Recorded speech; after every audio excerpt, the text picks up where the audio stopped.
Hi, இந்த சம்மருக்கு ஏற்ற இதமான வாட்டர்மெலன் ஐஸ்கிரீம் எப்படி செய்யலாம் பார்க்கலாம் வாங்க. இப்போது வாட்டர்மெலன் வந்து ரொம்ப அவைலபிளாக கிடைக்கும். ஸோ இது மாதிரி எடுத்துக்கலாம். நம்ம இனிப்பாக இருக்கிற பழங்களை பார்த்து எடுத்திங்கன்னா இன்னும் நல்லாயிருக்கும் டேஸ்ட்டு. இதை ஒரு மிக்சர் ஜாரில் போட்டுக்கலாம்.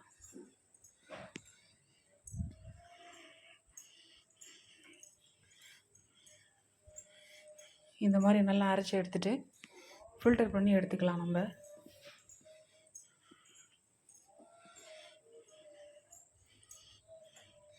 அதுக்கப்புறம் நட்ஸ் வந்துட்டு பாதாம், முந்திரி மாதிரி என்ன நட்ஸ் கிடைக்குதோ அதை வந்து சுகரோடு சேர்த்து பவுடர் பண்ணி வச்சுக்கலாம். இப்போ இதை வந்து மோல்டில் எடுத்து ஊற்றுறோம்.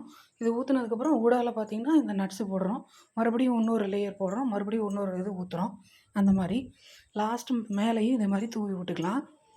சுகர் வந்து நம்மளுடைய விருப்பத்துக்கு ஏற்ற மாதிரி, பழம் வந்து நல்லா இனிப்பாக இருக்கிறதுனால கொஞ்சம் சுகர் வந்து பார்த்து சேர்த்துக்கணும். அவ்வளோதான். இதை வந்து ரெஃப்ரிஜிரேட் பண்ணிவிட்டு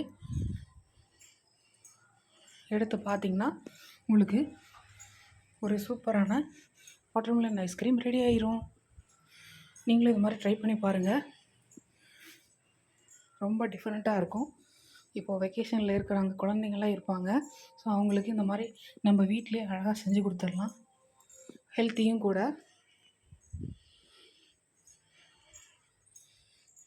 இதே மாதிரி வாட்டர்மெலனில் ரெசிபிஸ் வந்து நம்ம சேனலில் இருக்குது ஃப்ரெண்ட்ஸ். லிங்க் டிஸ்கிரிப்ஷன் பாக்ஸில் தரேன், பாருங்கள். இது மாதிரி நிறைய ரெசிபிஸ் ஐட்டமும் நம்ம சேனலில் போட்டிருக்கோம்.